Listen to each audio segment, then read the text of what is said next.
Mrs. Starkey, Present. Misty Cribb, Here.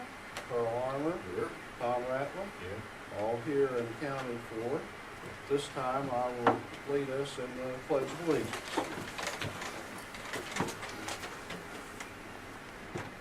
I pledge allegiance to the flag of the United States of America and to the republic for which it stands, one nation, under God, indivisible, with liberty and justice for all.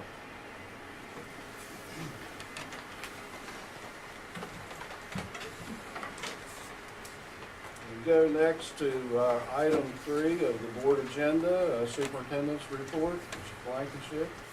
Dr. Simmons, Mrs. Butcher, and Mr. Stearns will be giving reports tonight along with the help of these two gentlemen. And it's going to be involved in high schools at work and ISTE. So, Mrs. Butcher?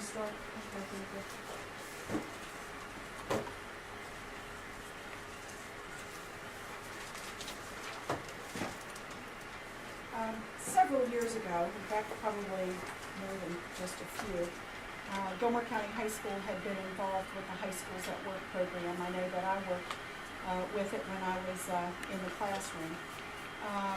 It has been probably 5 years or so since the high school was involved with that program, but this past spring, Mr. Blankenship requested that we go back into the program, and we were very pleased to do so. With our going back into the High Schools at Work program, we signed a memorandum of understanding with the Department of Education that the high school would agree to do a number of different things. And one was to become very aware and supportive of the 5 priority issues that surround high schools at work, that we would provide a coordinated effort on the part of our school to engage the staff in a development of a site plan, that we would organize focus teams that and professional learning communities that focus and address data-driven school improvement priorities, give teachers time to work on those achievement issues, and that they're held accountable for productive meetings through agendas and minutes, to maintain a system of data analysis, which we do participate in scheduled on-site meetings between the school's leadership team and the SREB consultants. And those 2 consultants have already been here, Dr. Stan Hopkins and Dr. Kathleen McNally. And we will host an on-site technical visit at some time in the future, and to complete the annual report of progress in a timely manner. Specifically, we needed to sign a memorandum of understanding, which we did. We were to send a delegation to the summer staff conference in Charlotte, North Carolina, which we did. Each site will designate 6 teachers or facilitators to participate in a series of workshops throughout the year around the Gates Foundation of College and Career Readiness, Literacy, and Math collaborative tools and strategies. We will assess in January of 2014 a biannual High Schools at Work assessment to 60 seniors, and that we will focus on the development and implementation of counseling for career programs designed to promote students' career understanding and pursuit of appropriate academic and career technical opportunities. For us at Gilmer County High School, High Schools at Work was really almost like getting back onto a bicycle that we had ridden before. And when we were in High Schools at Work earlier, there were 10 key practices.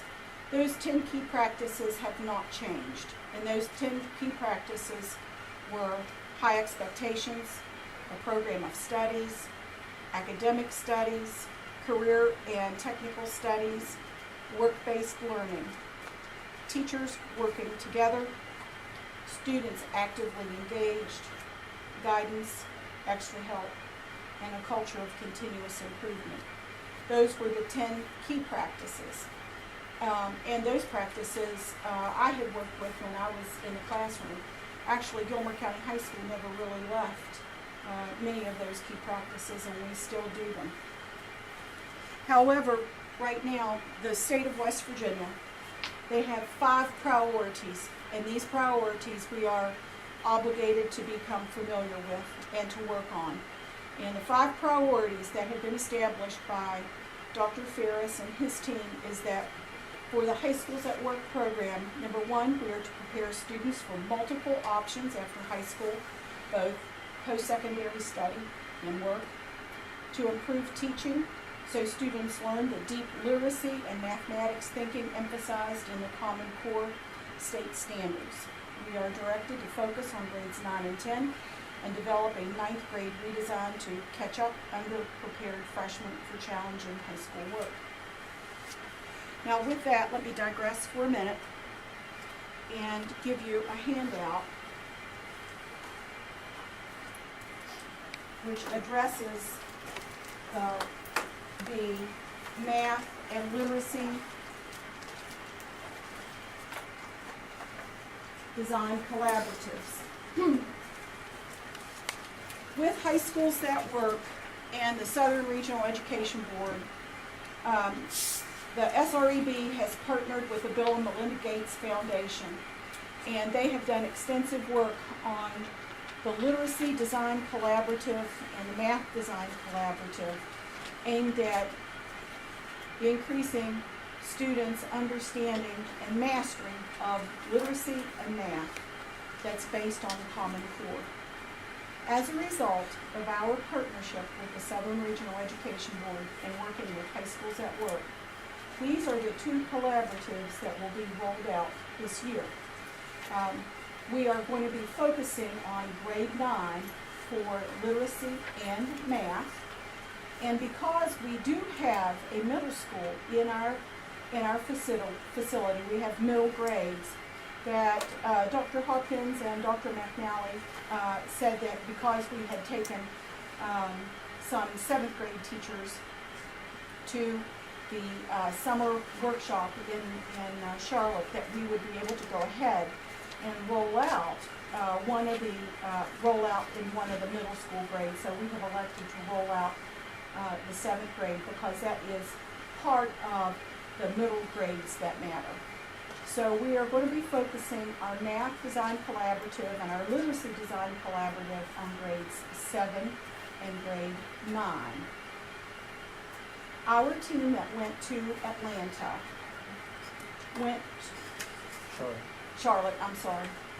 Charlotte, spent their time engaging in workshops, deep dive sessions that focused on literacy, math, school climate and culture, increasing the graduation rate, decreasing dropout rates, and enhancing guidance and advisement.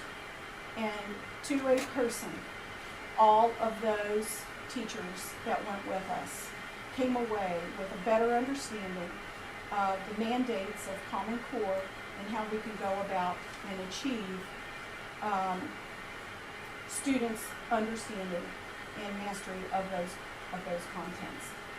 And Mr. Osborne, for example, went and attended a number of sessions in increasing literacy and science. And that literacy doesn't just rest on the back of English teachers, it rests on the back of every teacher. And so a lot of those sessions were aimed at core content teachers and improving literacy.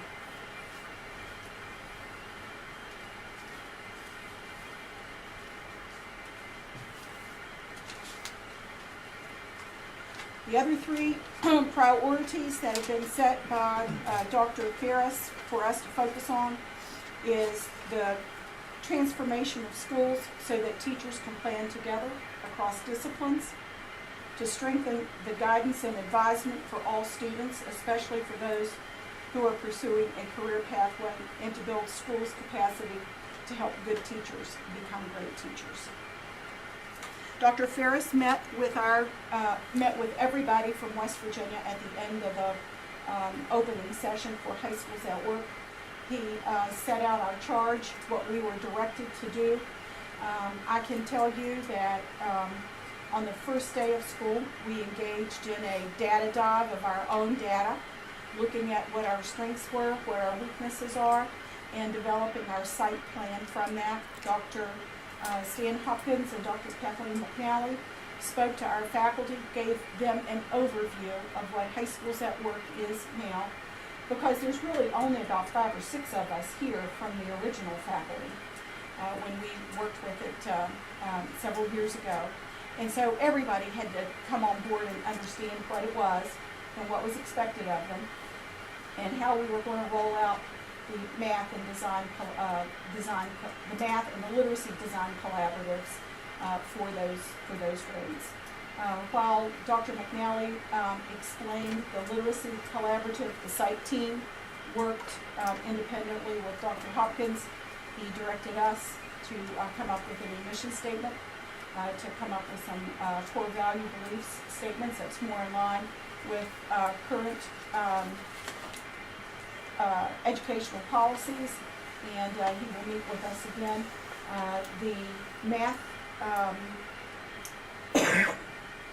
The math coordinator has been named for West Virginia. The literacy coordinator has not been named yet, but once that person is named, then we will have training in the math and the literacy, and be able to start implementing those collaboratives as we have been directed to do so as part of our contractual obligation with the West Virginia Department of Education and our compliances with the Southern Regional Education Board.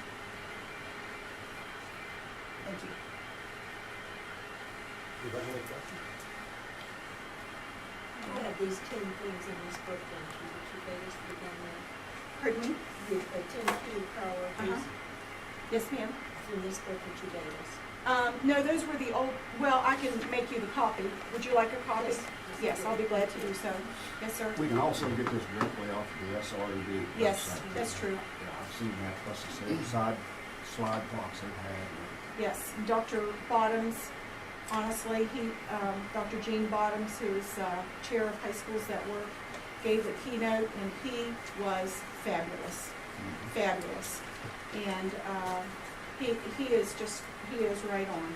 He says that he said the right things, and he made all educators feel like they were a valued part of the system, and just really hit the right notes. And I know that he really empowered a lot of teachers, I think, at that meeting.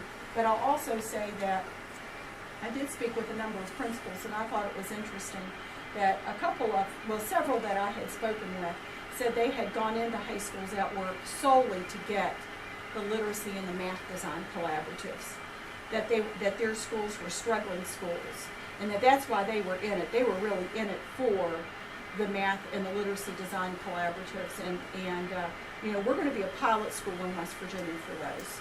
So I'm very excited to see how that's going to work. Based on the deep dive sessions that I attended, I know that as an English teacher, it's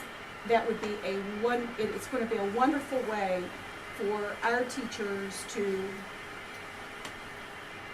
change the way that they're teaching things, but still addressing the needs of literature and informational texts.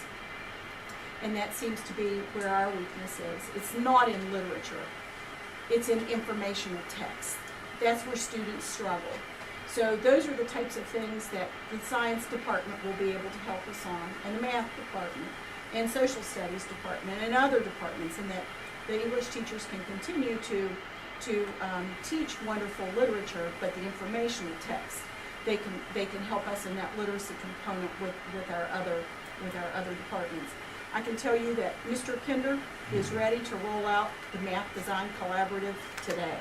He could start teaching that today. And Mrs. Kinder, could start teaching that at the 7th grade level today. Mr. Kinder told me that was probably the best math meeting that he had been to in 25 years. So when veteran teachers come out and they're excited about what they've learned and they're implementing it in the classroom, then it was time well spent. This sounds very much like writing across the curriculum, which we did many years ago. Which we still do. But I think we learned a long time ago in our colleges that the students who failed out in that freshman year, for the most part, they didn't have the reading ability to read and understand the textbooks. And so unless you can learn to use that basic tool well, you can't do the math or the social studies or whatever. So I think, you know, it's about time that we get back on track. And I think this is a good effort. Well, what the Bill and Melinda Gates Foundation has done, they have documented evidence that it works.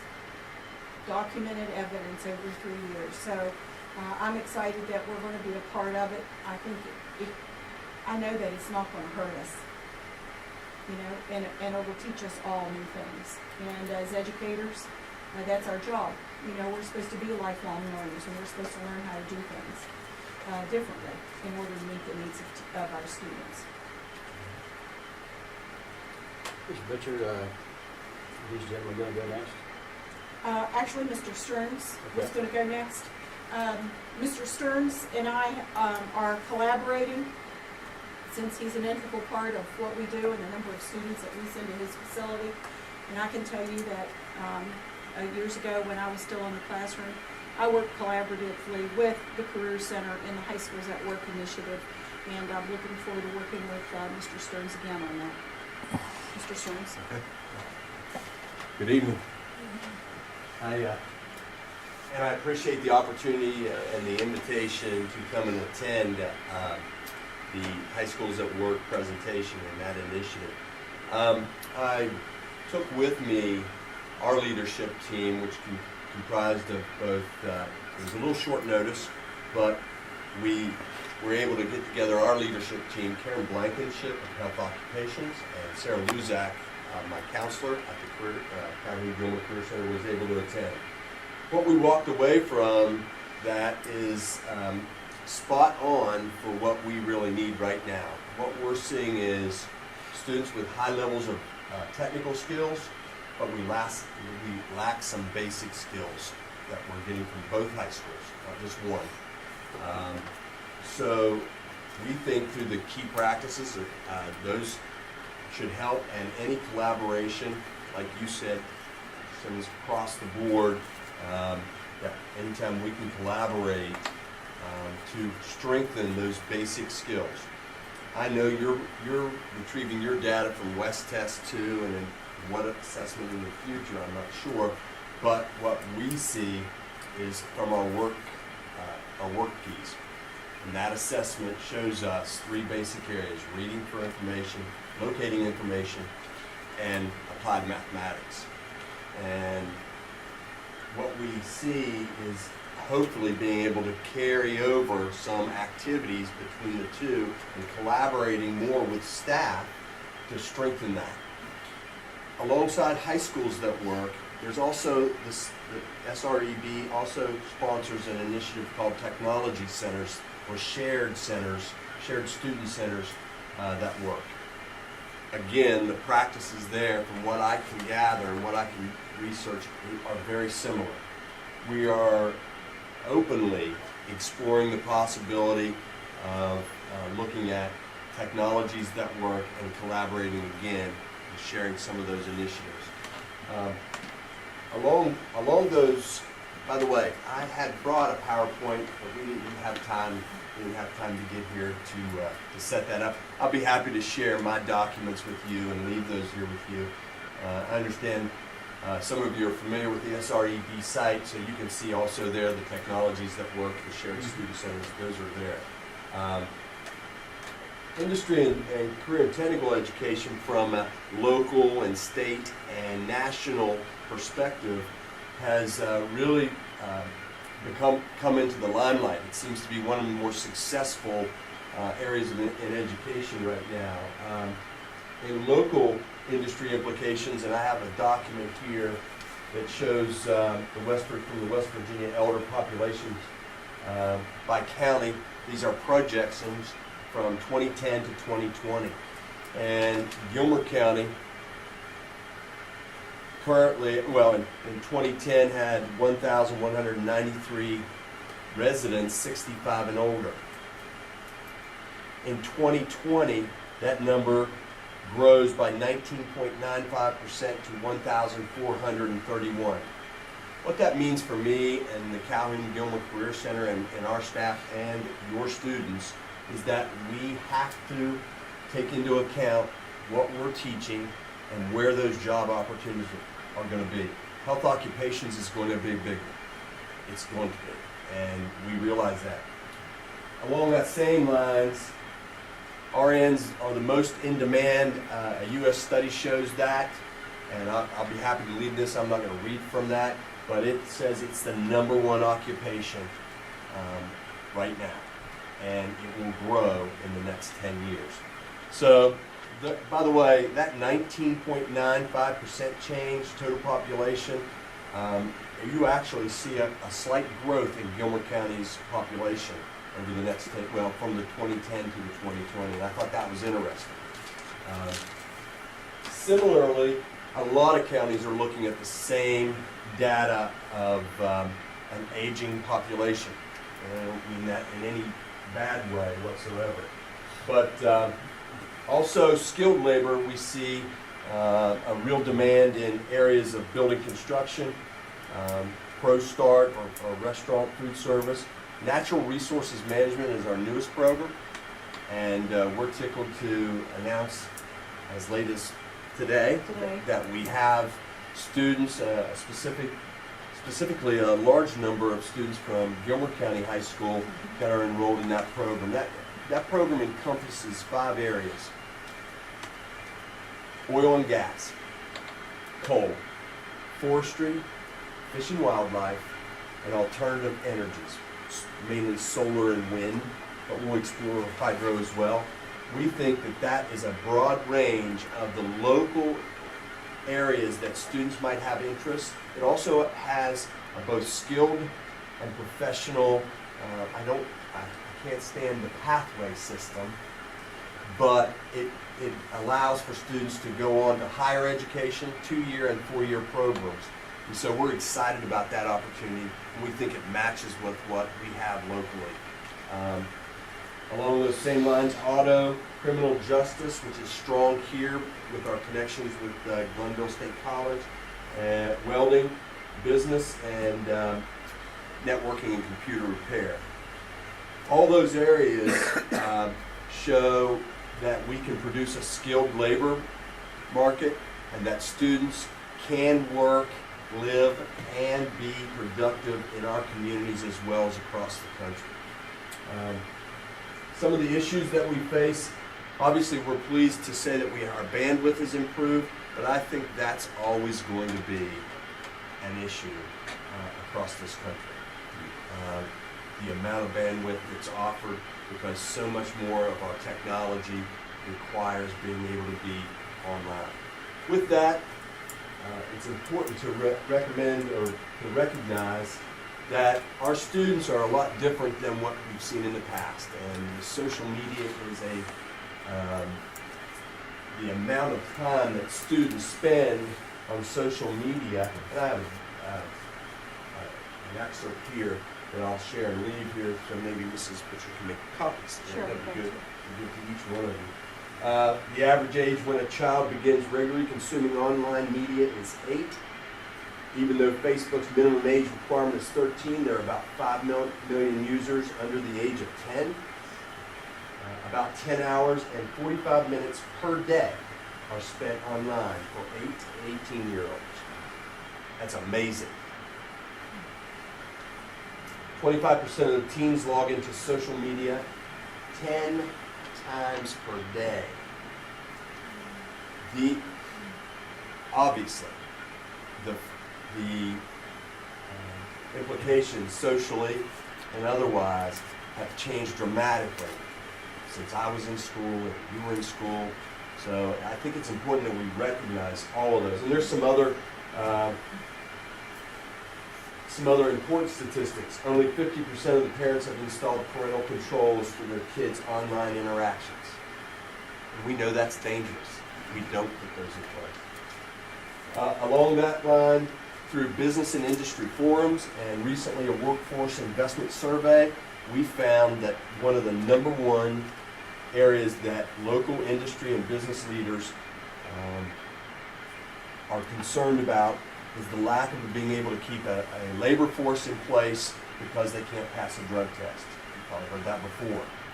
But I'll add to that, I'm pleased to announce that in West Virginia they have several pilot programs. I can think of two right now, Mid-Ohio Valley and Technical Center and the Roane Jackson Technical Center are piloting a random drug testing in their centers.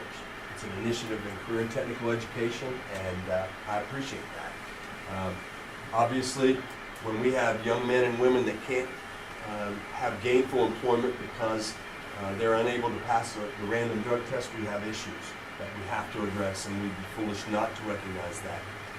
The initiative that we take at the Calhoun Gilmer Career Center is each staff member is required to have discussion points throughout the curriculum on the ability to pass a drug test and to be drug-free. And those issues that remain important to continue employment. We also have a discussion. These aren't things that I made up. They are things that industry leaders from both communities have shared with us. We have to develop a stronger work ethic.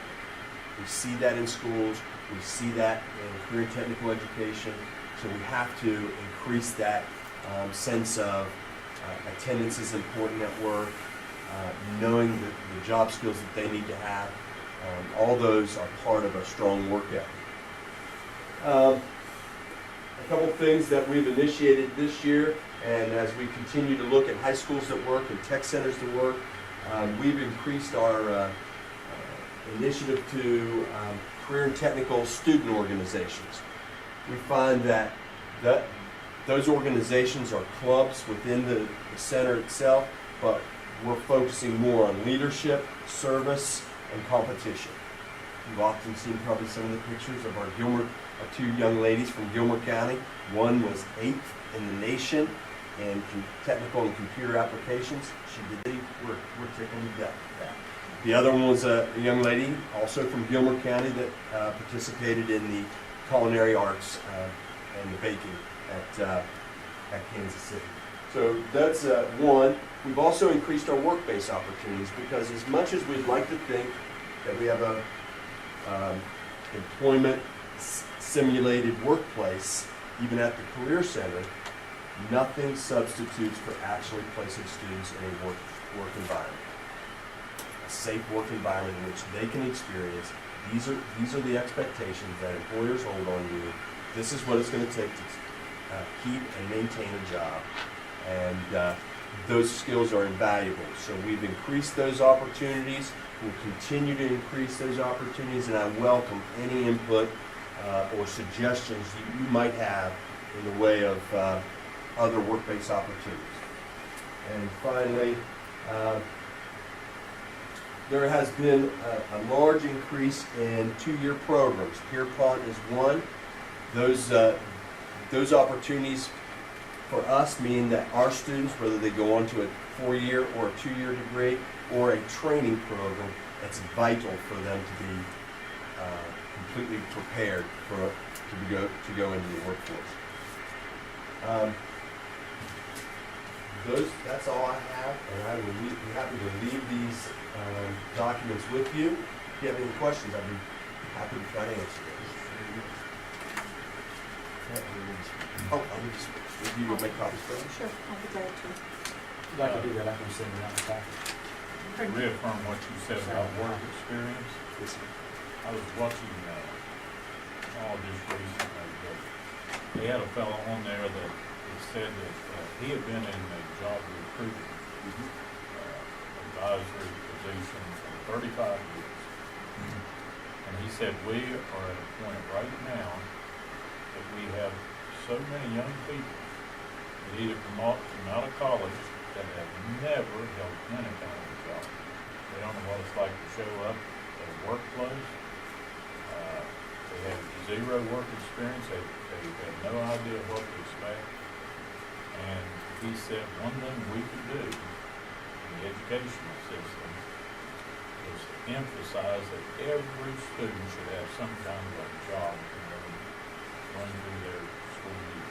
Whether it's a part-time job at McDonald's, where they gotta show up if they work 5 hours a week, just to show up and be there and follow directions. Absolutely.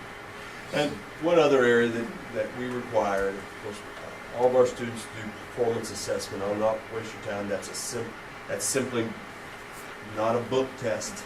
That's where we're going to gauge. If you're in automotive, you're going to change the brakes on a vehicle, and we're bringing 3 industry experts or 3 people from the industry. They are trained, and they judge students on that performance assessment. It's a new initiative over the last 3 or 4 years in West Virginia, and West Virginia is actually on the forefront of career and technical education with that performance assessment. But alongside with that goes every student will have a resume, and every student will go through an interview. And that what we found over the last 2 years, is that we've taken those students and put them in real life situations, pulled real postings of jobs, whether it be for a safety security guard in a school, or somebody that owns a mechanic business, a chain, and talked about things like, are you willing to relocate? Tell us a little bit about yourself and why you think you're the best. And it's amazing how serious our students have taken that. And I credit Mrs. Luzak for a lot of that, because she's done all the work-based placements, and we've pulled applications and talked to employers about interviews, and those are some things that we see. But those are 2 more important parts to that piece. I did tell them that we were also considering elderly care services. Right. And, she's the one that does it senior center, and she would like to have. Sure. And what we're seeing currently, we have PCT, patient care technician, and certified medical assistant. It's a well-attended program. It's an interesting document, and you'll get a chance to see this. I thought this was really the RN's most in-demand job in the U.S., study says. Figures indicate nursing positions available online has increased 13% in the last 18 months. More than 288,000 nursing positions were available online during the month of June. That's this past June, placing nursing jobs 40,000 jobs ahead of the second place job availability, which is in retail sales. The projections go on. This was the one, in comparison, the company named Spartansburg. Well, let me back up. I'm sorry. Figures indicate researchers say the U.S. metropolitan area with the most difficult conditions for recruiting nursing talent due to the lack of available RNs is Las Vegas, Nevada. Shocking. Roll the dice. This is because there are so many employers looking to recruit RNs in the area that hospitals are facing stiff competition. In comparison, the company named Spartansburg, South Carolina, Beaumont, Port Arthur, Texas, and Evansville, Indiana as the best 3 cities for nurse recruitment, as these locations have lower demand from employers, yet relatively large talent pools. I'll leave this with you. Absolutely interesting. And this kind of information needs to drive what we offer and what we do. Direct care is a strong movement right now in West Virginia, and obviously the elder care report that's here will indicate that as well. So I'll leave these with you all. Mr. Sturgeon. Just let me. Yeah, I'll give you all you. Sort it. I'll sort it for you, Brian. Okay, thanks. Any other questions for me? I appreciate Mr. Blankenship asking me to come up, and I look forward to our work together in high school's work and also the initiative tech centers. Thank you, Mr. Thank you. We had, at the end of June, Mr. Adam Osborne and Mr. Daniel Reed and myself and I went to San Antonio, Texas, to the ISTE conference, which is the International Society for Technology Education, and they're going to give a brief report on what we brought back. Besides the guacamole We're like recipe. Chip and Dale. The little two little chipmunks. Yeah, I'm gonna do it. So you see it. Mine too. One thing that you heard of in the spring of last year with Mr. Fisher's presentation when we did the little kind of like school fair was where he was kind of transitioning to what's called a flipped classroom model, where they would watch some videos at home, do the lecture and notes at home, but do the traditional homework and labs in class. We went to several different sessions on that, trying to bring that back to our school. We feel that's an awesome opportunity to be on the cutting edge of something that's really, through some projects, proving to have some value and some worth to it. In addition to that, I went to a class on how to write electronic books. We have several iPad labs, and we have a lot of nice things to do with them. Go online, there's some apps, but we don't really have a lot of teacher-generated content for them. We have to go out and find content to put on it. Well, in my mind, there was a click. Well, we could do the flipped classroom, write an electronic book, put our notes and videos into it, and put those together, and the kids could access that book at home using Edline. They could download the videos, download the notes, or if they had access issues, which we know in Gilmer County, not all of our students are connected to the internet, during class time, they could use the iPads to watch the same videos and receive the same content and work at their own pace. So I've implemented that in my classroom this year. We're just now starting to see how that's working, and I brought that idea back to Mr. Fisher, and there are a couple of other teachers who throughout the year we're going to try to work with to see if, not necessarily transitioning your whole class to this model, but maybe doing a couple of units to see how it works. And to add to that, we were in a presentation where we saw the people nationally and internationally that are actually doing this and creating these things. It's kind of like we compare them to us. One's more silly and one's more the straight man. It was kind of we were saying it was absolutely amazing to see these guys in action. And One was older, one was younger. Yeah, and it was really very interesting. But just to give you an example of what I worked on from this, I know this is a small screen, but this is my first unit that I would normally teach in chemistry, and it has all of the notes that I would have lectured on, but instead of outline form, I kind of expounded on that information, and you can interact with it. If you touch certain things, like the vocabulary words will pop up, theoretically. There it goes. I have to touch it the right way. There are interactive portions to it. And what was neat is I also recorded some of my lectures so that they're on here, and that's just embedded into the book, and they display it. I went to the beach this summer, so I decided to record some of my lectures on the beach, and just to give it a different flavor so it's not boring in front of the classroom. But they can pause this, they can take notes from it. Nice save. They can, if they don't like the text, if it's not making sense to them, they could watch the video. If the video is not making sense, they can read the text. There are also little quizzes at the end where they can see if they learn that information. And while they're doing all this, taking notes, doing the projects and the labs, instead of spending all my class time lecturing or kind of being up front, I can differentiate people's learning based on what they need.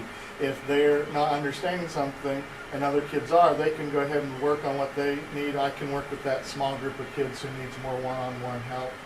So this is going to be a great opportunity, I know, for chemistry to not have a one-size-fits-all classroom. I can really differentiate and make it work for each individual person. So I'm real excited about that and being able to demonstrate that for some other teachers who may not want to go it this exact way, but this gives them a tool to try that out in their classroom.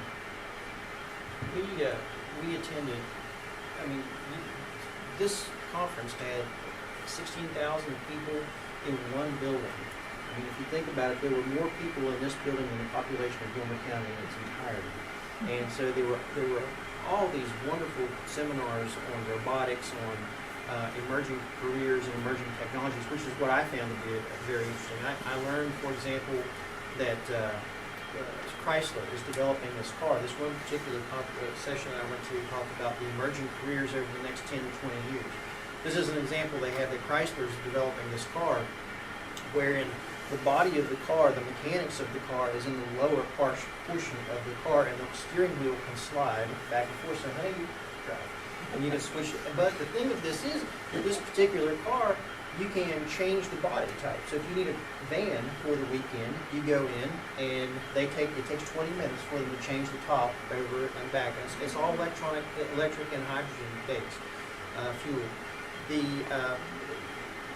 The type of technology that we have now and the things that are emerging, it helps me to help the kids understand these are the things that are out there that you can be looking into. And as far as, yeah, okay, I attended the flipped classroom sessions, a couple of those, because I found the concept to be interesting. But I personally, in my position, what I'm always looking for is something that I can give to the kids directly in terms of what kind of information can I give you that's going to help you get a job. You know, because that's my function, is to help you go and get a job and get into an appropriate educational program. And the types of things that they were talking about, you know, in the biosciences, the remote presence of physicians and the genetic engineering, and the jobs that are just going to be emerging from those. They said, we have had this premise over the past 20 years that we don't know what the jobs of tomorrow are going to be. Right now, we are trying to educate kids for jobs that don't exist yet. And it's becoming more and more compounded because of the faster technology emerges, the more jobs are going to be out there that we have to prepare them for. And the interesting thing that I found between the ISTE conference and the High Schools at Work conference is the tie-in between the two that said that, you know, we have to prepare these kids for, and it doesn't have to be either or, it's an and. You can prepare them educationally to go into college or in the college path, or you can prepare them to go in the technical path, but they're going to blend because you have to be able to write technical reports in order to be successful in the technical field in some of those different areas. So anyway, emerging technology, some of them were duds. Some of the things that they showed us were really kind of silly. And of course they have the vendor section that you can go to and check those out. And I got on a mailing list from this one vendor that I really don't want to be on. It's this pen that they're developing, and it's rather asinine. But anyway, we also worked on I discovered a scheduling program, which I would like to investigate. It's from Redeker Software's School Office Suite of products. Basically, with this program, you can import your schedule. It helps you create a schedule that benefits the students by running the simulations of existing schedules. So you let all your student data into it, and then you put in what classes that you want, and you can run various permutations of schedules till you find out which one you like and which one works for you. The one issue that they because I met with a lady after the session, the one issue that I found is that it may not easily work with Weavis as far as taking the data out of there once the schedule is made and importing it into Weavis. So you'd actually have to go, which we do anyway, we manually put it in anyway. So, but that's one of the things that I really found particularly interesting. Another thing was, another session I went to is these people that it's called Schmoop, and Schmoop provides free resources for teachers. But not only for teachers, but it also talks about GED, PSAT, ACT, SAT, AP, all these different tests that the students take. There's free resources for the students. You don't have to sign up to be part of the Schmoop community. It says confirmed by Schmoop lovers across the globe to be announced on Mars. It's all these different, techie sort of. But But it talked about, they had free learning guides in literature, math, U.S. history, music, careers, writing, and more. But then it had the best test prep resources. And then it had teacher resources. So those are the things, when I came back, yes, I wanted to be able to share some of my knowledge with the teachers in terms, they come to me about a flipped classroom. I can say, oh yes, well, have you looked here to try this person's book? But really, the career aspect, and this isn't just a conference for teachers. It's really a conference for administrators, counselors, teachers. It was just fantastic. So personally, and I don't want to speak for Adam, but I'm going to. I want to thank the board, thank Mr. Blankenship, and especially Mrs. Butcher for not drowning me when we were there. Because at one point I was talking to ducks along the walk, and she gave me this look of, "Hey, no, shut up and sit down," or whatever, so like she's doing that. But anyway, I do appreciate the opportunity to go. It was one of the best conferences that I've been to ever. Another thing we took from that, once we got the sessions that we were interested in, we went to sessions we thought would be beneficial to other teachers and people in our building. So we went to this one from Seneca College, which is in Canada, and they had basically a way of implementing computer learning within the mathematics classroom that we've disseminated to the math teachers that we think will be really good to blend in with the math design collaborative from the high schools at work.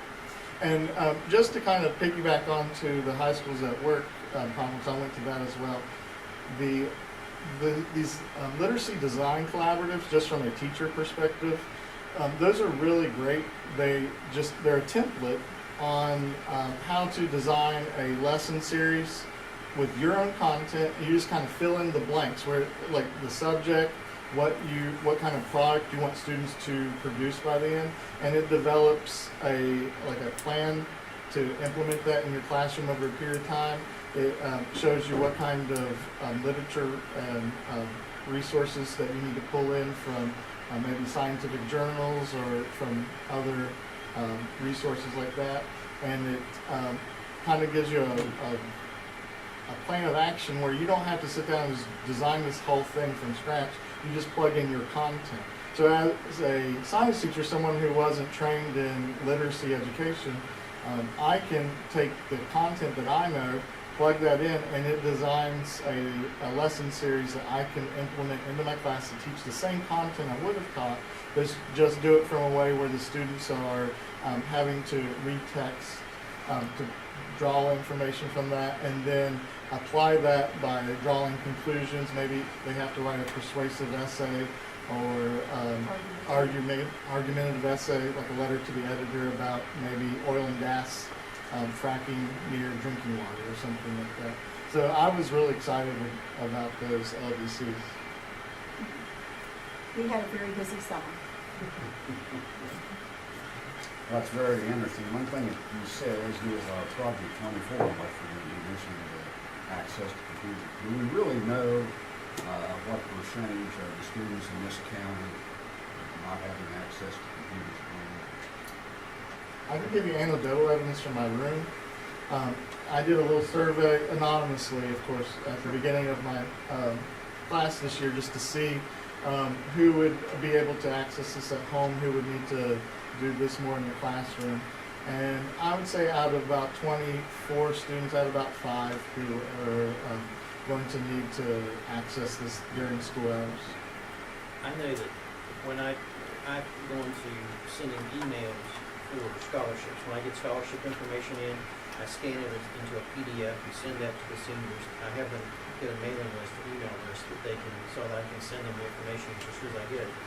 And I have actually set up a computer in my office so that the students can come in and access that when they need to. And I'm thinking maybe 15 to 20% of the kids last year, seniors, would come in and access and print things off in my office or get online there and do their ACT registrations and things of that nature. So 15 And a lot of those students too, again, this is all anecdotal, they have computers at home probably, but they just don't have access to the internet. So if we could give them things on jump drive or CD, they could probably do it at home, but it's just, we can't just post that online.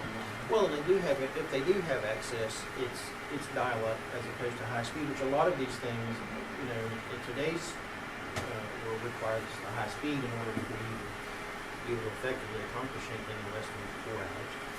So, does anyone have any questions for me?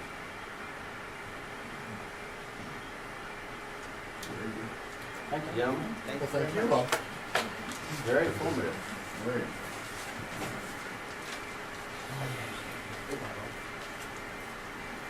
Thank you, Mr. Stearns. You're welcome. Y'all have a good evening. See you tomorrow. I'll see you tomorrow.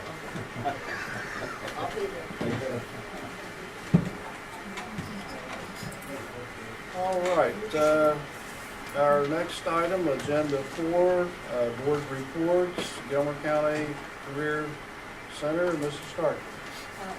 We have a meeting tomorrow. I've already reported on the ones that we had before, and I think, I'm almost sure that Mr. Blankenship put the minutes of the last meeting into your packet, but I've already done that. I will hand out to you the school calendar for the Career Center, which is exactly the same in Calhoun and Gilmer. So give each one of you one so that you can take a look at it. Non-instructional days may not be the same, but they're on the same date. But this is actually the calendar that they're using down there. It's not at the 2 high schools. Thank you.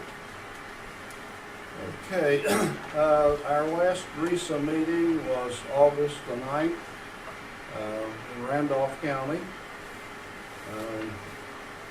I'm not going to repeat a lot of what we've already heard because a lot of what we discussed at this meeting was the literacy and math design programs and the modules that are being developed. The staff development funds, $236,000 came to RESA 7 to take a leadership role in training people, along with the SRED, who's going to be a partner in it. And the emphasis is going to be on working with students to develop the tools in math and English. The conclusion was that literacy comprehension needs to be taught in a different way. And RESA will take a lead in the training for this new program. I have a newsletter here on literacy, and it spells out the specifics on what is involved in implementing the program, how it's measured, and the anticipated outcomes. The state superintendent was there and talked with us about the need to move ahead in literacy and in math, and I think everyone's on board with that from what we just heard. He did discuss the fact that the state board was going to consider 2 budgets this year, that they have 2 budgets. It's budget request time. They're asked to give one budget that's 100% of the current year, and one budget that's 93.5% of this year. And I think we all know that the state is not running over with funding, and I think that what's happening to other agencies, it's coming in our direction. And I think as we deal with this, that there's nothing that will bring change quicker than economics. And when we have to accommodate changing budgets, we make a lot of decisions that we might not otherwise make. The issue of prayer and government meetings came up, and the fact that the Supreme Court ruled that prayer at public meetings does not cross lines. Evidently, this ruling will be reviewed again at some point this year. as to whether or not, if we decided to start this meeting with a prayer, whether that is a violation of rights or not. And so far, the courts have ruled that it isn't. And not all boards, not all agencies or organizations do it. Some do. And so that question will be addressed again at some point this coming year. Our next meeting will be in September. We talked a lot about the meeting that we had in Clarksburg on August 17th, the Region 7 training, and I think about all of us were there on Saturday. It was an interesting day, a fairly long day, and I think the emphasis was on what we could do as counties in the state, and certainly within Region 7, to share some common resources. A lot of what we talked about had to do with buying, issues like transportation. We got into some issues of administration, some administrative positions that could be shared. There's a lot of work that goes into it yet, and I'm sure that when we begin looking at consolidating administrative positions, there will be a lot of territorial issues that will have to be discussed. But that, Mr. Superintendent, is basically what we did at Region 7. I will say this, I did discuss with Gabe Devano the possibility of helping Gilmer County schools with a study of Gilmer County High School and ways that we can implement to improve the ACT and academic performance in English and math, and he assured me they would be very glad to work with us to put together a study team. Okay. Thank you. All right, item 5, trip requests. We have Mr. Blankenship. What we up to?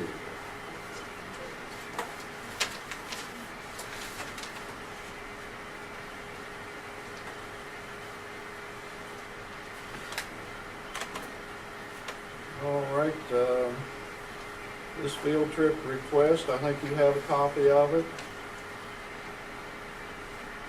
Any questions?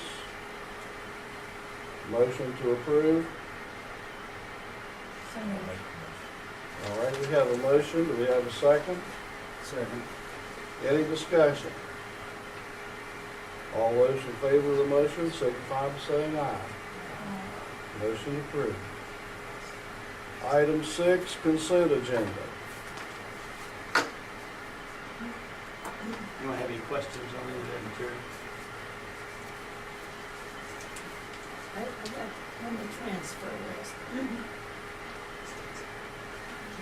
Have you already sent teachers for all these transfers in kindergarten and all of this money thing that we have to have now? I'm sorry? Have you already set the number of teachers? This is a 3-page list of transfers. Do we have the teachers when they transfer? Have they all been transferred to these schools? I noticed, just to start with, that you had something like almost 10 kindergarten, and then it goes into about 8 or 9 first graders, and so on, second graders, and so on. What I'm asking is, have you already checked those off Oh, yes, for that's preschool and kindergarten, and know that we're not going to have to rotate teachers at the last minute? that's one of the first things that happens for us is that before the request ever comes to me, both principals, the gaining and the losing principal, have to agree to the transfer. Yes, I know that, and so at the county, Yeah, and they consider the number of students they have as part of that request. it's already so many of them. Are you going to accept any more now, after school has started? Yes, if we have room.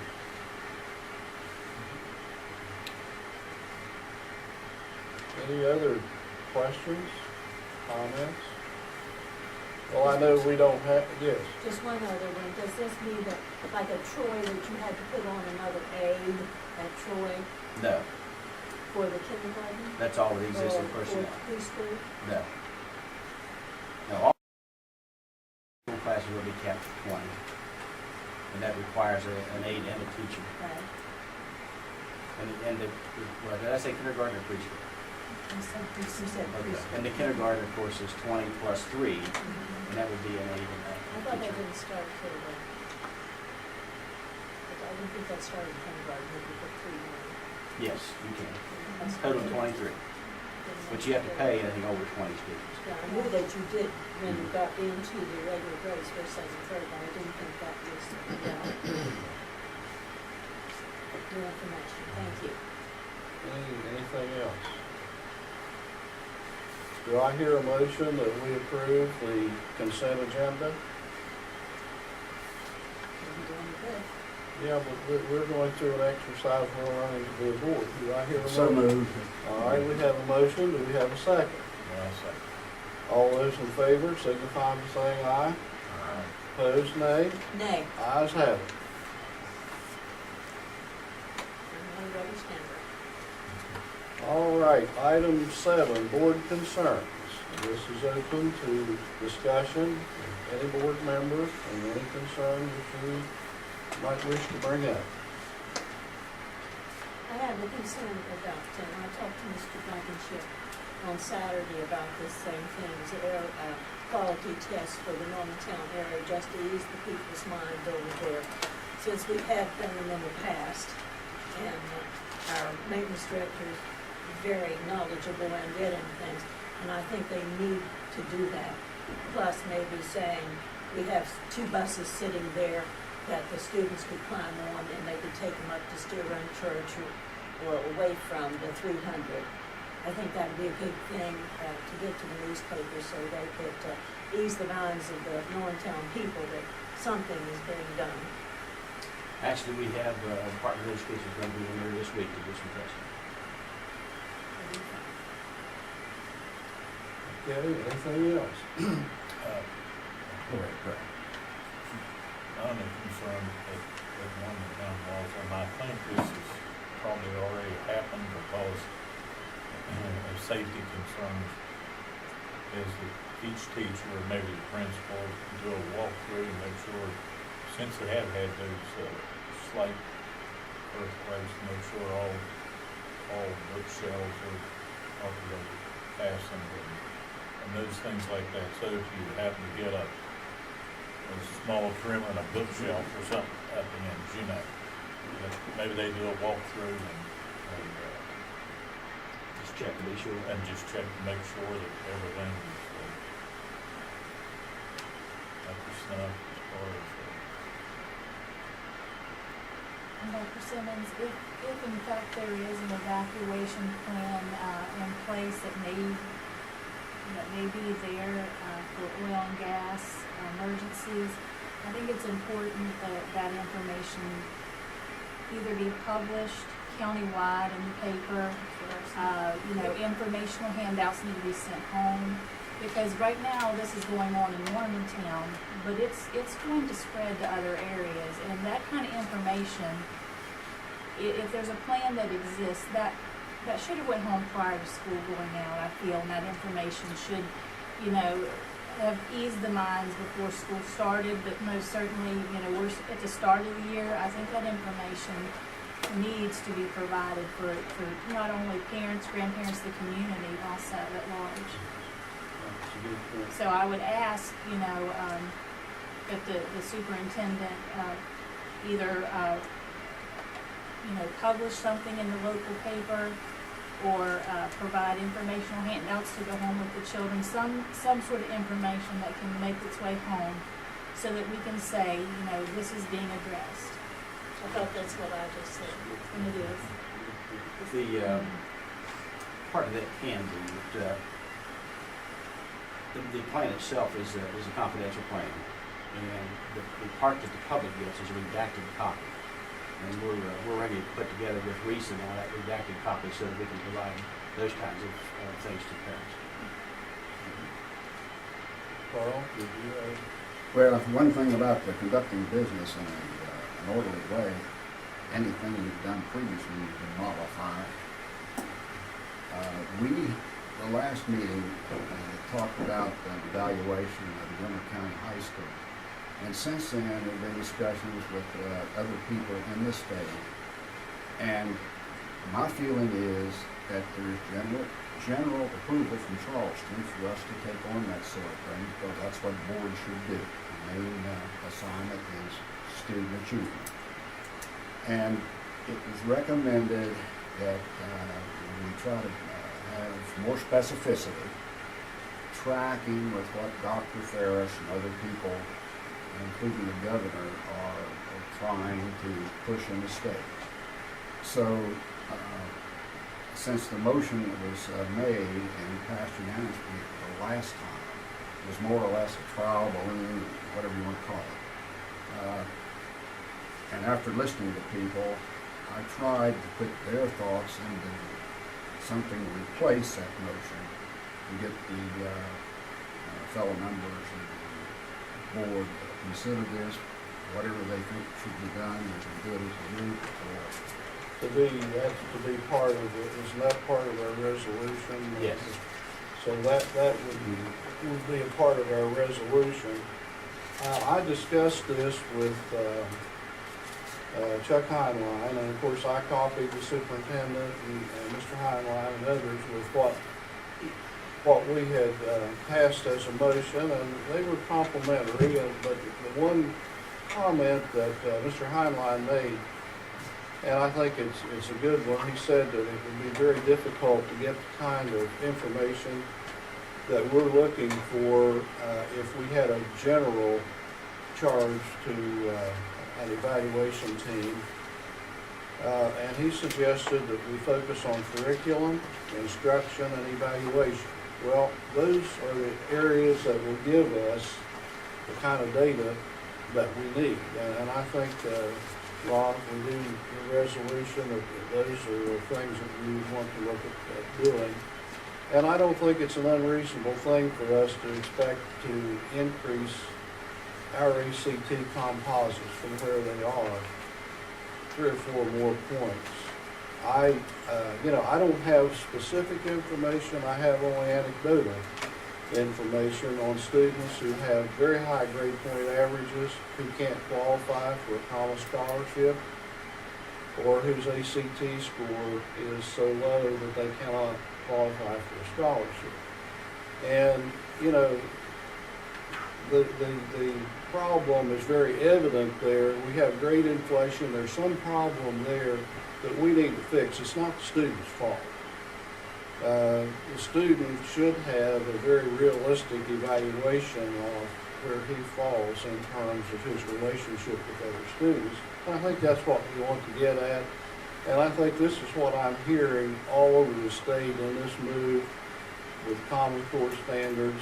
And Gilmer County is not the only county in the state that has this discrepancy with GPA and then actual performance. It's endemic in the state. And we're small enough and knowledgeable enough, I think we can tackle this. And in 2 or 3 years, I think we'll see some wonderful results. Now, we'll get to that, Dr. Armour. We'll get down to the resolution. I have one thing that I would like to bring up. We are, I was a student of Chaucer, and the Good Wife of Bath is one of my favorite characters. She had, I don't know how many husbands to church door and all this. She was a survivor. The Good Wife of Bath made the statement that she wouldn't give a leak for a mouse's heart that had one hole to run to. And I think as we look at our facility situation, we're very, very hopeful we're going to get funding for our new elementary school. Very hopeful. There are always things that are unforeseen. And I think, while we can't settle this issue tonight, I think we need to begin to think about what if, and what is our plan B, and what's our plan C. Let's just say that the funding for that new elementary school is not forthcoming. Now, Mr. Blankenship and I are very hopeful, and we have been encouraged, but we'll get it if the money's there. And if the money isn't there, then what are our alternatives? And I think that we have to begin to think of many avenues, not just one. But I think we need to put our thinking caps on and begin at least to think, what if? Now, that may not turn out to be a problem, but come this year when the funding is divided, if we're not there, then that what if is a very real problem. And I just, that's one of my concerns. In my career, I have tried to look down the road about 4, 5, 10 years, and you can't see where every curve is, but you can anticipate some of it. You know the road's not gonna be straight. It's not going to be straight. We would have to go back to the CFP committee. Has the CFP committee had a meeting since last year, year before last, or whatever? We'd have to put that to them, and then they would have to do it and bring it back to us under the rules and regulations. So I think that needs to go to them, and they need to be discussing it now, so that if it Well, happens, we will have a backup. Yeah, I just think that it would be good planning for us to look at alternatives, and if that's where it starts, That's then where I it think starts. that's where the charge And needs the to law. be placed. That's where it's got to start. Anything else? I'm still very hopeful that come September, we will have an audit of Gilmer County Schools. I've been given a lot of encouragement for that, and I have expressed the idea that we fully anticipate it. I think we're ready to move and begin to work as a board. I think that there are so many things to do, and the busier we are, the more we get accomplished. But I've been given a lot of encouragement from people who feel that we've done a lot, and I'm appreciative of that kind of support. Okay, let's move on then to the next item, our resolution, and you have that in your board material. And Dr. Armour, since you were the prime mover on this initiative, anything that you would like to add? The only thing that I would say, I hope we have input from each person who is really important to do that so we can make a wise decision. But there's so many things going on in the state of West Virginia regarding exactly what we're trying to do, improve math, reading, and other academic accomplishments. It doesn't mean these things are bad, but it's going to take so long for many of these to work themselves out. The last meeting, I think I had 19 different things on the list. Since then, there have been 4 or 5 more initiatives that have been added. There isn't one person in the state who can track all this. So my thought, and I'm just one board member, is that why wait until all this sorts itself out? Let's take an opportunity right now to see what we can do in Gilmer County. We have a tremendous advantage here. We're the smallest county in West Virginia. We don't have that many schools. Being small is advantageous because it's easier to move. And that's the reason that I put the language in this resolution. ACT is not mentioned. It has to do with curriculum, quality, instruction, and assessment practices. And if these 3 areas of concern are up to par, ACT's dropping the need for remediation and other problems that should kind of be taken care of. And at the meeting we went to, I think it was Saturday, we were assured once again that Risa 7 people were looking for opportunities to help us do anything we could to improve. So they're very reasonable to come in and helping us. All we gotta do is ask. I think, Dr. Armour, probably the resolution incorporates most of what we had with our motion last week. And I think, we can look at your draft motion for discussion and see if it is covered in the resolution. If not, we'll find a way to incorporate it if it's the board's desire. I think we can probably do that. Okay, so the resolution incorporating the addition that Dr. Armour submitted tonight, would you like to, would someone like to move that we adopt that resolution? With the draft motion Yes, inclusive. with the draft motion incorporated. I'll make that motion. All right, we have a motion, do we have a second? Second. Okay. I do it for not All right. to. Tom seconded. Any further discussion? All those in favor of the motion signify by saying aye. Alright. Opposed, nay. I think this is a good sign on the part of Gilmer County. I think we're taking a lead, and I think we will get the help we're asking for from Lisa Seven. I was assured that would happen. It's a good move. All right, our next item is delegations, and first on the list, Denzel Huff. Thank you for giving me the opportunity to speak.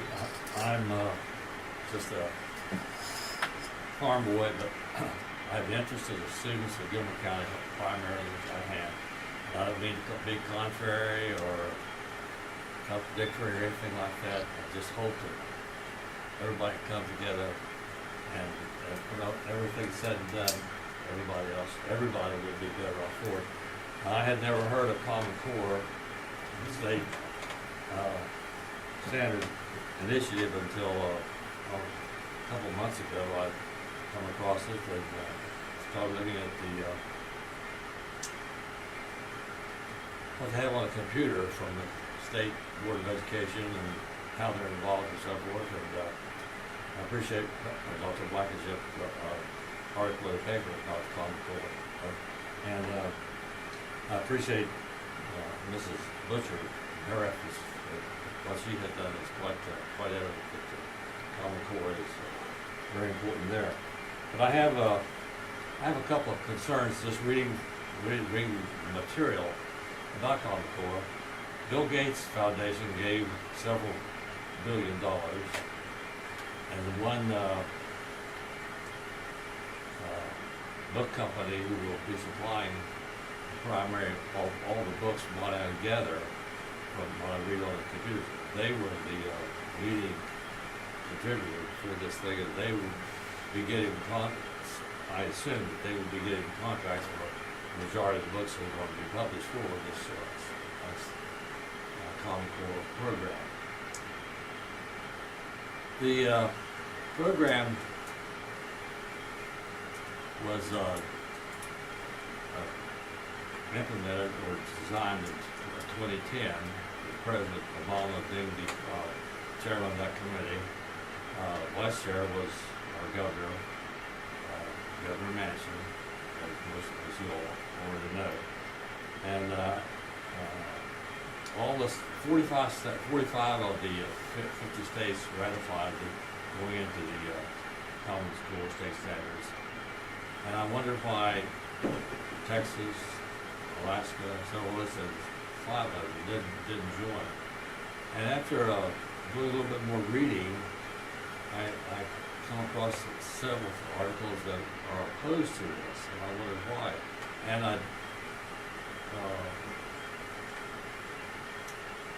in the back of my mind, with all this government intervention and everything now, Bill Gates giving the large amount of money that he did, his foundation, all the tests that are going to be administered by these students are going to be computer generated. I think that's the purpose of the thing, is have fewer tests, computer generated. Pretty soon, our students in Gilmer County are going to be compared to students in Jefferson County, Lakeland County, Pinal County. They're all going to be compared if we have this Common Core service going through. And pretty soon, this information about every student will be following you from the cradle to the grave. everybody will have access to it. And I wonder if that's something we need. And I think, Bill Gates Foundation stands with their big organization. I think they stand to benefit greatly from this. As the book company also said, although I don't know that to be, so I think that they're already planning tests, fewer tests, computer-generated tests. And I think, if we read the Constitution of the United States, the 10th Amendment, I think there's a little bit of controversy there that we might need to look at. And if you, all of you have the computer address for the State Board of Education, I'm sure you can look all this stuff up. I have another item that I was a little bit alarmed about. We have a summer program called Energy Express. And we have school buses running from every corner of the county into Glenville. And I didn't hear one complaint from a parent about the distance their child would be coming with this summer program. Are we letting our minds, in the back of our minds, be controlled by the old 5 county high schools to the detriment of our students? Or are we thinking about the parents and the grandparents trying to keep these things alive and forgetting about the importance of education for our students? Another thing, in the late 1990s, I think it was a few years after we returned back to Gilmer County, the legislature proposed 8 boards of education to be controlled, and we would have 7 or 8 counties under each one of those boards. And recent was going to be the controlling effort in this, so they were going to be the ones who would act as the board. And the legislature, a few people before that, as you look at your legislative report, and very few people want this to happen. And I think that's still the same thing today. I'm very leery of when we take federal money to control our school system. I'm afraid that we are leaving our interests of our people who should have responsibility for leaving them out. The government is stepping in when Big Daddy provides a check for you. Big Daddy's going to control your schools. So, just a thought. Thank you. Thank you. Linda Miller. Well, first of all, I'd like to say thank you all for thinking about what I brought up last time. And Mr. Ratliff, I was just saying the same thing you said the other day with the bookshelves and stuff, just being afraid something might fall. So I'm glad that you all are thinking about that, and I was hoping to get an update maybe from Mr. Blankenship on how the plan was going. I know there was some people that met, or they were supposed to get some updated information on Friday with emergency contact numbers and that. But as far as a new plan, or more specific plan for that, has there been any updates made for Normantown? No, the response plan we have is the boilerplate that all the counties in the state are using. As far as the specifics, what we're going to do is get the stakeholders together to review the plan to see if there's anything we can do to make it better. And when will that take place then? We don't have any dates yet. We're trying to get a large group of those individuals together. I would have really hoped that would have been done before school started, because now, it's already started and we still don't have a date, so that concerns me. And what were you saying, Ms. Starkey, about the air quality testing? I've can't hardly hear from this thing right back We here. test the air quality at Normantown in that area because we've tested it before, which I explained to you the night that we were at the meeting. Right. And we can do that. And I was encouraging Mr. Blankenship, which he's, thinking about getting an air quality test. And that would take a few different types of tests. But to make sure that it would ease your mind that it's not there now, then later if something happens, they can retest and be Right. able to tell what's there. So and he's considering that. I think it would be a good idea, and I was talking with the DEP today. They approved the permit for the compressor station there, and it lists, they will not put out more than this parts per million of these different emissions. And I asked them, I said, there's another compressor station right beside of the one they're building. Does that take into consideration, what's around it, that there's another one right there? They said, no, that only applies, for this specific permit. So when you have 2 or 3 compressor stations together, and they each have these minimum emissions that they're allowed to put out, obviously when you combine them, it looks to me like it could easily go over that. So I think it's a very good idea just to keep an eye on it periodically to make sure that. That's what we're considering is to do this, which we've done in the past, if you remember the mold. And Right, but different that was things. more of inside of Yes, the building air But also quality. we did rayon and different, Yeah. other different things too on the outside and tested too. Especially right after the flood, we tested some of the areas where the sewer plant was and where the water came in. Did you say this week you were speaking with the State Department of Education? Was it this week, next week, No, they're sending a team up this week. this week? Yes. And I'd just like to say one thing as to what Mr. Huff said about the children coming into Energy Express on the buses. I wonder how many children from the edges of the county actually took advantage of that. And I also would like to point out that when children are out of school in the summer, parents oftentimes have to pay for daycare.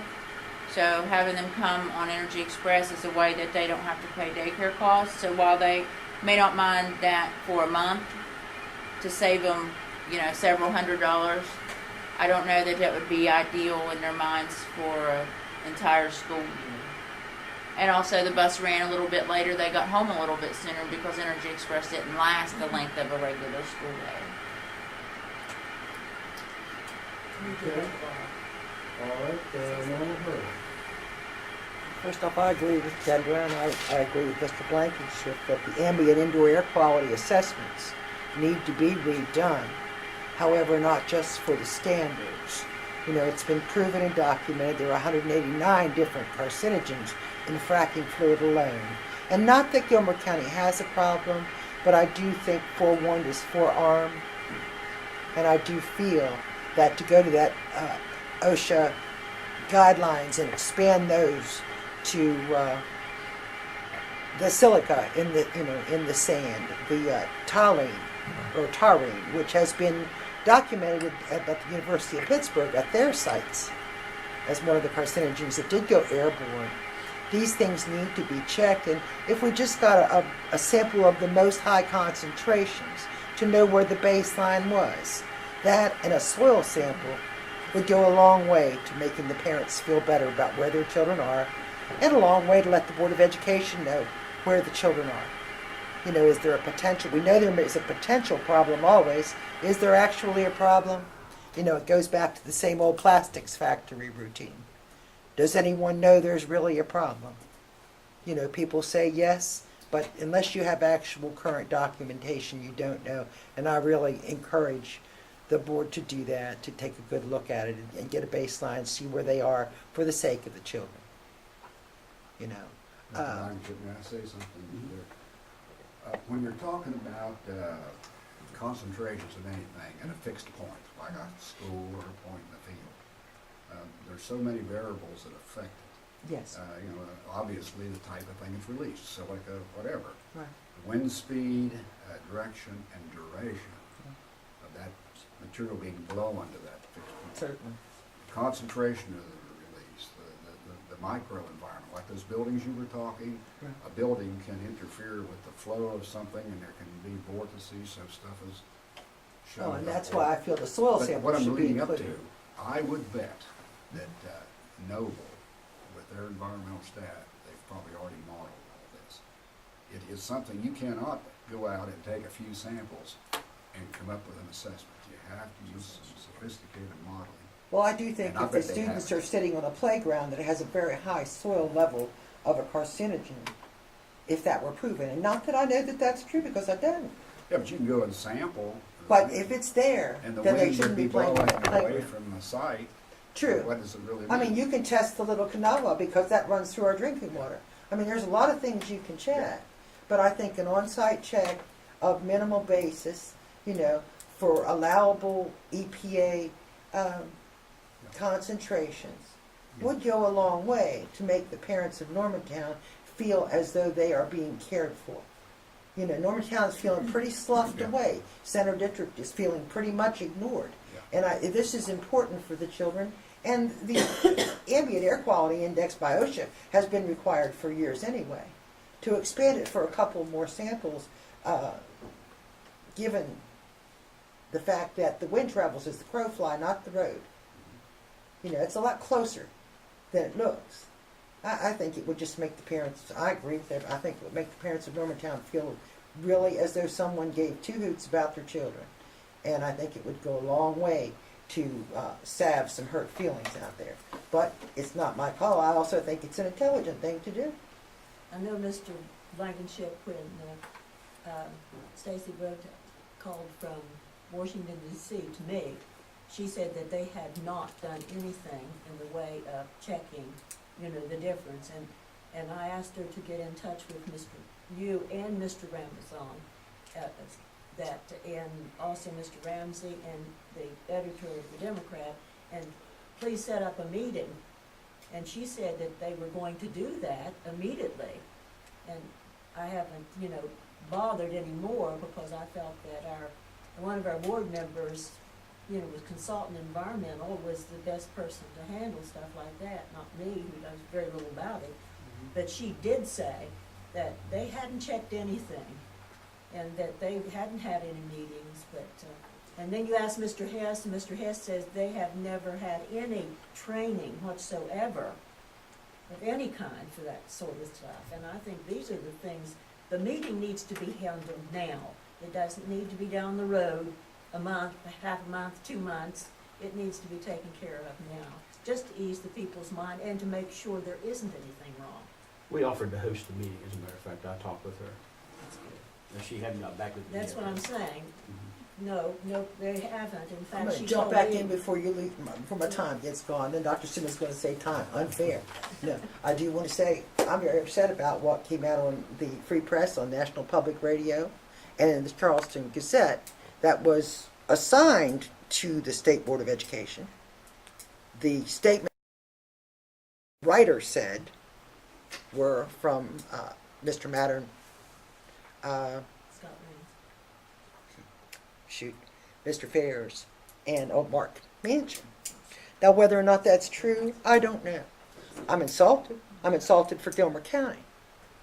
So a lot of the things said were not true. Our schools have never been condemned. Not one. You cannot show me one piece of documentation. I still do not support one school. Dr. Simmons talks about alternatives to one school. You don't have too many more alternatives. When you go to below one school, you either have none in this county, or you look at more than one. I do still support a bond issue by the citizens. I do feel they should be given that right. If we look at the bus schedule right now, I can show you at least two, and that was at a cursory glance from the bus schedule that was published, that are over an hour. What will it be? And we know, and if you look, Mr. Blankenship, honestly, there are at least two there. And I'll be happy to call you with what they are when I get home. But the bottom line of it is, what will it be? It's going to continue to get worse when you get them all to one school. We've tried to do our best. I understand people looked at trying to centralize it. I realize people said, well, this is the best we could do with only one school. Okay, fine. But I do feel Gilmer County deserves two schools. I do feel that in the future our population is not a dead issue, and we've got problems. And Mr. Blankenship will admit it. We know that next year you're more than likely going to see less money because the base is going down. Why? When you take 74 acres for a school that only requires 10 and make it non-taxable, when they start pulling acreage out at the EDA, doing absolutely nothing with, but once it's pulled and owned, it's non-taxable. When our Main Street is turned into non-taxable, non-taxable, non-taxable, who has to bear the cost of that increase? You and I and every other person that's not a nonprofit organization. Ms. Turley, those are all questions we all ask. The only problem is we don't have the answers. No, sir, I know you don't have the answers, but they are something to certainly consider. I think the gentleman that said that was Scott Raines, it wasn't. Right, Scott Raines, I'm sorry, you are correct. It was Scott Raines, not Mr. Fairs, who was reported to have said We can't that. afford these things, but if we look at Doddridge County schools, one elementary school, one junior high, and one, they have more money for those schools, and you look at how they have updated them, how much money they put into them, just from the regular budget. They have There an excess levy, which Yeah. helps. I don't know, I Yeah, talked to two that's board right. members on Saturday and they weren't happy. They weren't thrilled with it. At Well, all. I think, these are all things that I would like for sometime in the near future to have an open public forum. I think it would be good, and I also hope we can meet with teachers and listen to what they have to say as to how we as a board can help them implement these English But the and facilities math. issue will still be there. It'll still be And there. the facilities and issue this will is- have to be addressed. This is why I brought it up, because we have no assurance that the Right. SBA is gonna have money. Exactly. So that means, we're challenged then, and we're thinking about it. Well, I appreciate it. I appreciate your being here and what you have to say. I'm sure that these are going to continue to be challenges for us. But I think that, certainly from what I'm hearing, Mr. Blankenship's doing what he can to do the assessment of the air quality at Normantown, and I think that, again, that will put people's minds to rest. I hope it will consider a soil Yeah, sample. okay, well, listen, do I hear a motion that we adjourn? So moved. Second, So, stand adjourned. thanks for your. Thank you, Mr. Mayor. Yeah, thank you. Oh, man,